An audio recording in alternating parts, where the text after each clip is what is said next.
Assalamualaikum warahmatullahi wabarakatuh. Alhamdulillahi rabbil alamin. Allahumma salli ala Sayyidina Muhammad wa ala ali Sayyidina Muhammad.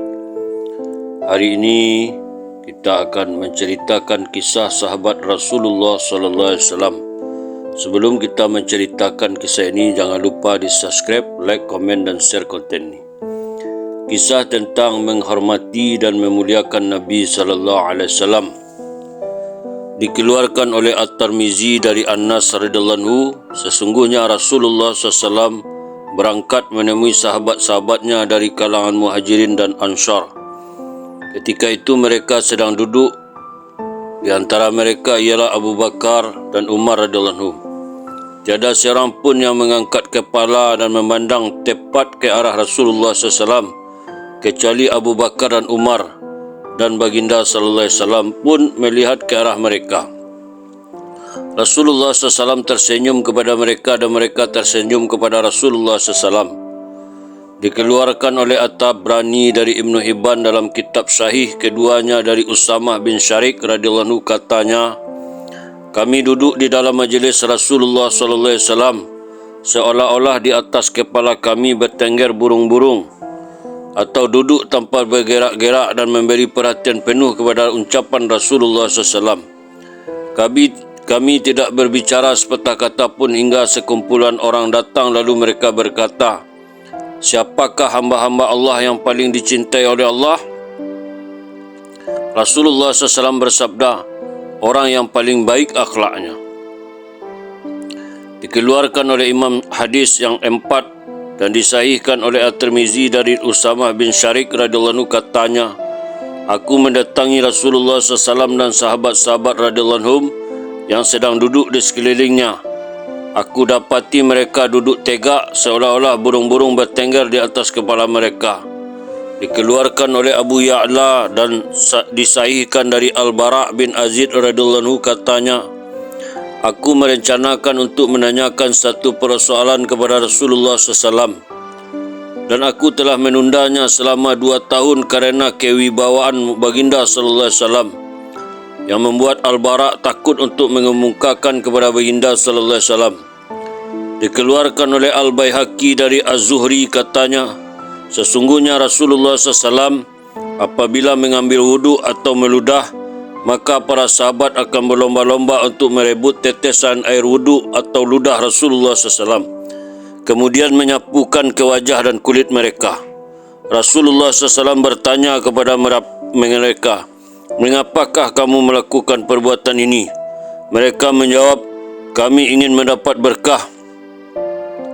Lalu Rasulullah SAW bersabda, barang siapa mencintai Allah dan Rasulnya, hendaklah membenarkan hadis, menunaikan amanah, dan jangan menyakiti hati tetangganya. Telah berlalu hadis mengenai perjanjian Hudaibiyah yang telah diriwayatkan oleh Al-Bukhari dari Al-Masyur bin Makramah dan Marwan Urwah berkata, maka demi Allah, tidaklah Rasulullah SAW meludah, melainkan ludahnya akan jatuh di atas tapak tangan seorang lelaki dari kalangan sahabat-sahabatnya. Lalu ia menggosok-gosokkan air ludah itu kepada wajah dan kulitnya.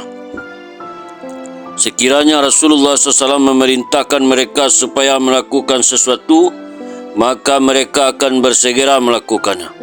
Apabila baginda sallallahu alaihi wasallam mengambil wudhu, mereka akan berebut-rebut untuk mengambil bekas air wudhu itu. Apabila baginda sallallahu alaihi wasallam berkata-kata, mereka akan merendahkan suara mereka di hadapannya. Apabila mereka melihat Rasulullah SAW, mereka tidak akan memandangnya dengan tajam untuk memuliakan baginda sallallahu alaihi wasallam. Umar berkata kepada sahabat-sahabatnya kafir musyrik, aku telah pergi menemui raja-raja dalam beberapa rombongan. Aku telah pergi menemui Kisra dan Kaisar serta An-Najasyi, Nabi Allah. Sesungguhnya aku tidak pernah melihat seorang raja yang sangat dimuliakan oleh para sahabatnya sebagaimana sahabat-sahabat Muhammad memuliakan Muhammad sallallahu alaihi wasallam. Dikeluarkan oleh At-Tabrani dari Abdurrahman bin Al-Haris Abu Mirdas As-Salmi radhiyallahu anhu, katanya, kami berada di samping Nabi sallallahu alaihi wasallam Baginda meminta air untuk berwuduk. Baginda SAW mengambil wuduk dan kami berebut-rebut mengambil cucuran air wuduknya. Karena demikian, Rasulullah SAW bertanya kepada kami, apakah yang menyebab kamu melakukan hal ini? Kami menjawab, cinta kepada Allah dan Rasulnya. Rasulullah SAW pun bersabda, sekiranya kamu suka agar Allah dan Rasulnya mencintaimu, hendaklah kamu menunaikan amanah yang telah diberikan kepadamu, membenarkan apa yang telah diberitahukan kepadamu oleh nabimu, dan berlaku baik kepada tetanggamu. Dikeluarkan oleh Abu Ya'la dan Al-Baihaqi di dalam kitab Ad-Dalail dari Amir bin Abdullah bin Az-Zubair radhiyallahu anhu, sesungguhnya ayahnya telah memberitahunya bahwa ia menemui Rasulullah SAW ketika baginda SAW sedang dibekam. Setelah Rasulullah SAW selesai dibekam, beliau bersabda, ya Abdullah, pergilah kamu bersama dengan darah ini, kemudian hendaklah kamu membakarnya dan jangan sampai seorang pun melihat perbuatanmu itu. Setelah ia agak jauh dari Rasulullah SAW, ia pun meminum darah itu. Setelah kembali menemui Rasulullah SAW, baginda bertanya kepadanya, ya Abdullah, apakah yang telah kamu lakukan dengan darah itu? Jawab Abdullah bin Az-Zubair, aku telah menyembunyikannya di suatu tempat yang agak tersembunyi yang tidak diketahui oleh orang banyak. Sabda Rasulullah SAW, seakan-akan kamu telah meminumnya. Jawab Abdullah, ya. Tanya Rasulullah SAW kepada Abdullah bin Az-Zubair, mengapa kamu meminumnya? Kemudian lanjutnya, manusia yang ingin menentangmu akan memperoleh kecelakaan, dan orang yang kamu ingin menentangnya juga akan memperoleh kecelakaan. Abu Musa mengatakan bahawa Abu Qasim berkata, mereka berpendapat bahawa kekuatan yang diperoleh oleh Abdullah itu adalah disebabkan darah yang diminum olehnya. Dikeluarkan oleh Al-Hakim dan At-Tabrani serupa dengan hadis ini. Diriwayatkan juga oleh At-Tabrani dari Al-Bazar dengan singkat.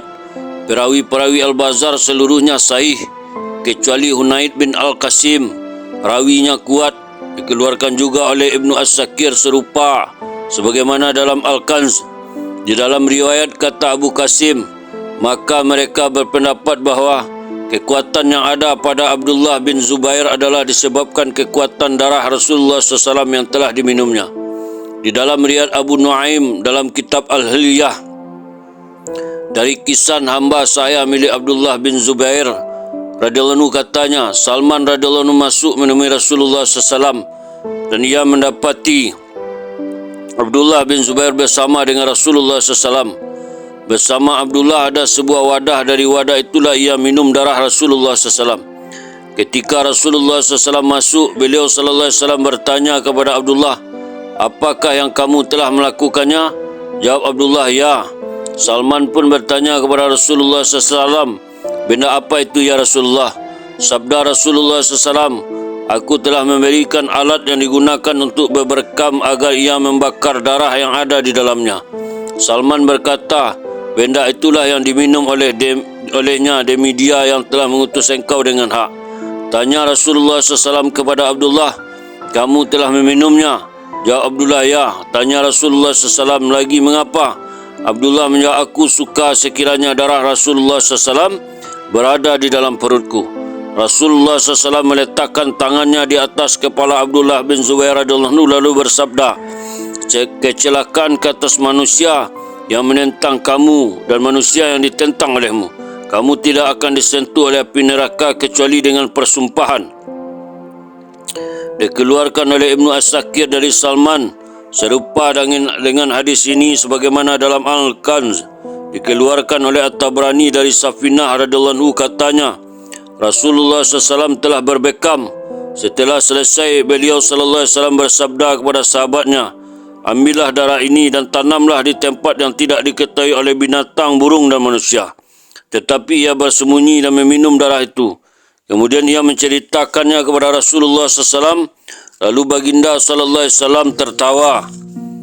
Dikeluarkan oleh At-Tabrani dari Al-Kitab Al-Aus dari Abu Sa'id Al-Khudri radhiyallahu anhu bahawa ayahanda Malik bin Sinan radhiyallahu anhu ketika Rasulullah SAW cedera di wajahnya dalam pertempuran Uhud, darah mengalir keluar dari wajah Rasulullah SAW.